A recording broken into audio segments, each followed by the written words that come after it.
আজকে আমি আপনাদের সঙ্গে এত মজার একটা রেসিপি শেয়ার করব যে আপনারা যদি একবার এটা খান তাহলে সারা জীবন এটার কথা মনে রাখবেন, কখনোই ভুলতে পারবেন না। আর এই রেসিপিটি হচ্ছে গরু বা খাসির জিহবার মাংস। আমরা সাধারণত গরু বা খাসির জিহবাটা মাংসের সাথে মিশিয়ে দিয়ে রান্না করে ফেলি, কিন্তু এটা যদি আলাদাভাবে রান্না করা যায় তাহলে খেতে অসাধারণ ভালো লাগে। আমি প্রথমে জিহবার মাংসটা পরিষ্কার করে নিয়ে ছোট ছোট করে কেটে নিয়েছি। এখন আমি এর মধ্যে দিয়ে দিচ্ছি লবণ, হলুদের গুঁড়া, মরিচের গুঁড়া,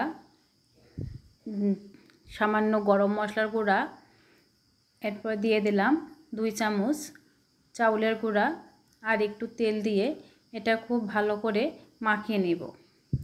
খুব ভালো করে মাখাবো যাতে করে প্রতিটি মাংসের গায়ে মশলা এবং চাউলের গুঁড়াটা ভালো করে লেগে যায়। কোনো একটা মাংসের গায়ে যদি এটা না লাগে তাহলে এটা যখন আমি ফ্রাই করব তখন আর ওটা ফ্রাইটা সুন্দর হবে না। এখন একটা প্যানে আমি দিয়ে দিলাম তেলটা একটু বেশি দিয়েছি কারণ আমি মাংসগুলো এখানে ফ্রাই করে নিব। তেলটা একটু গরম হয়ে এলে আমি দিয়ে দিলাম জিহবার মাংসগুলো, যেটা আমি মশলা দিয়ে মাখিয়ে রেখেছি সেই মাংসগুলো। এখন এটা আমি অল্প জালে বেশ সময় নিয়ে ফ্রাই করব। এপাশ ওপাশ উল্টিয়ে খুব ভালো করে ফ্রাই করে নিব।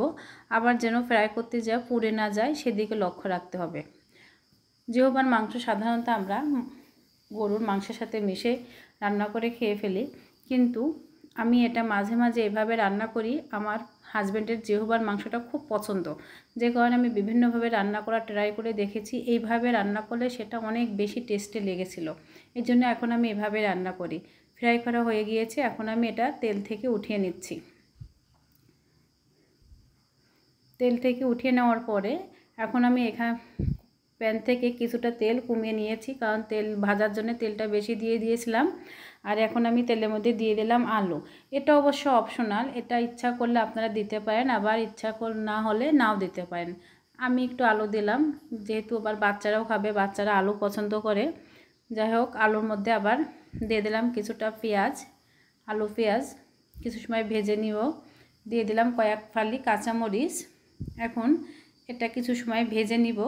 ভেজে নেওয়ার পরে এখানে আমি আদা বাটা, রসুন বাটা, জিরা বাটা, তারপরে কি বলে পেঁয়াজ বাটা দিয়েছি, আর দিয়েছি হলুদ, মরিচ, লবণ, সব কিছু দিয়ে মশলাটা কষিয়ে নিয়েছি।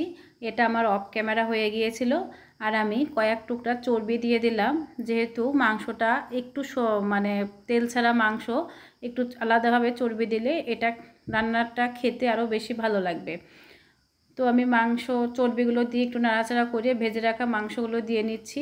দিয়ে এখন আমি এটা কষিয়ে বেশ কিছু সময় রান্না করব।